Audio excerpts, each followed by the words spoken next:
narito naman tayo sa Faith on Pag-ibig at Serbisyo. Sa bawat tungkulin, may pusong naghahangad ding mahalin. Love one another with mutual affection. Anticipate one another in showing honor.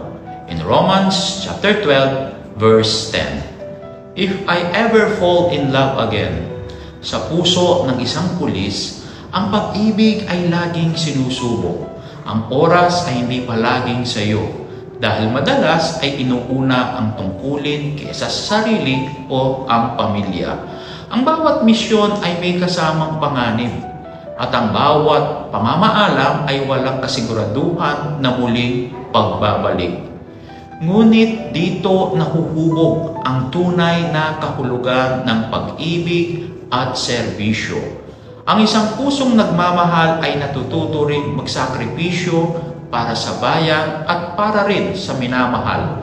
Kung sakaling muling dumating ang pagkakataon, hiling ko na makita ang pag-ibig na marunong umunawa, kayang sumabay sa hirap at bigat ng tungkulin, at patuloy na pipiliin ang tao sa likod ng uniforme. If I ever fall in love again, may it be with someone who sees the uniform, yet still chooses the human within.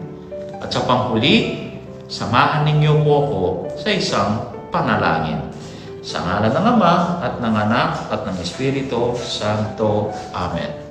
Panginoon, patnubayan mo po ang aming mga kapulisan sa kanilang paglilingkod at sa kanilang pag-ibig.